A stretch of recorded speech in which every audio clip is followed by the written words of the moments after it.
So over here, you can see that I have this particular object right here. And let's say what I want to do is go ahead and then measure out this particular object right here. To do that, you can go ahead and utilize the tape measure tool. So once you go ahead and click, you can go ahead and snap on to a point right here, click and release. And then as you go ahead, you can go ahead and click on a spot, and then you get a measurement section right here, just like this on the tape. You can go ahead and click and drag and then get the other measurement as well.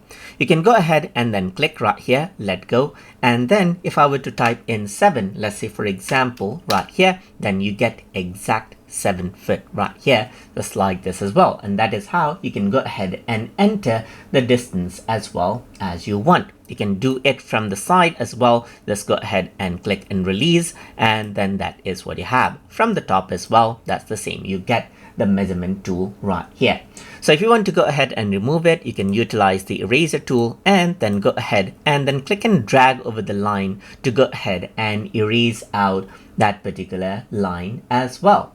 So apart from that, let's say for example, if I want to go ahead and only temporarily hide these guidelines, let's say I just need them in the future. Let me just go ahead and create another one. Let's say if I need them in the future, I can go around over here, and then you can see that there's the delete guides as an option which allows you to delete all the guides. But if I were to go around over here onto view, I can hide the guides right here, just like this.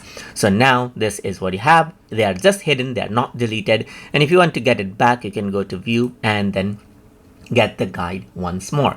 And apart from that, you can also go around over here onto edit. And if you want to delete out the guides for good, then you can go ahead and delete out guides, and they are gone for good. And that is how you can go ahead and utilize the tape measure tool inside of SketchUp.